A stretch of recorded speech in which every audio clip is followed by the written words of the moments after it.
Alright, so we're going to look today at MOGRTS, motion graphics templates. So let's just think about the easiest way we can do that. So new, and we'll do a text layer, right? And what should we do for the text layer? Let's use Roboto if I can find that. Do I have that one? What's the Gothic one? Let's just use. Okay, so let's just do let's go Century Gothic 300. And we'll do sample.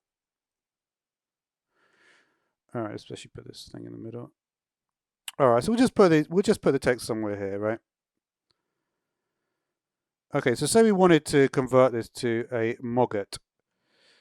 So when we go in here, if we look at the Essential Graphics panel, that's where you can actually start to do some of this stuff. I can put this actually up here.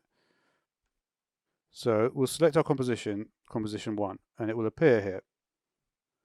Okay, so it's 5 seconds long, so we need to set the poster for it. So there's the poster time set. Now what you need to do is you need to go into the settings here.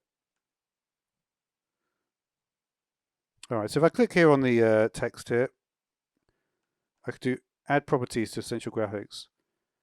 And you can see then it will appear. And this is how Essential Graphics, this is how the graphics templates work. You essentially add a bunch of different fields and then you export it into Premiere Pro. That's just how it works. Okay, so we can change this to something like, just to make it clear that it's something that I'm writing personally. So we do, what's your title? So we could do this as well, enable custom font, enable, so we'll just enable everything just to sort of show it. So that's going to be the little menu that we get, right, for the MOGRT. Should we put opacity in there as well? Okay, so we'll put opacity in there as well. So this is like a very, very simple MOGRT. So what we're going to do is we're just going to go for, so we'll call the title Font Transparency. We'll go to Export Motion Graphics Template. Sure. Okay, so export motion graphics template, and you can put a bunch of different keywords. You could choose the local templates folder. I'll just put opacity as the keyword. That way I don't need to figure out the syntax. Okay, well, doesn't seem to Century Gothic. Font transparency. All right then, right?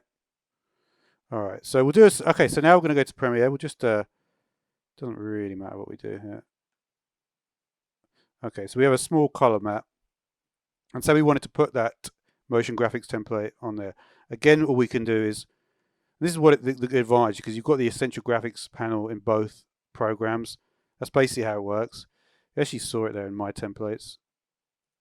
So it even shows up like that, which is kind of cool. You can do it in the search. Okay, so now we can put it on, we can move it on top here. Loads the motion graphics template. And there it is, right? And there you go, you can see what's your title. So you literally can put all your own, you can really customize it to however you want. And we can change the opacity very easily. And just because of the things that I put in there, right, it's very, very simple to change everything. This is actually quite useful. So you can already see just how something incredibly basic like that could be potentially very, very useful. So that will do for now. Thanks for watching.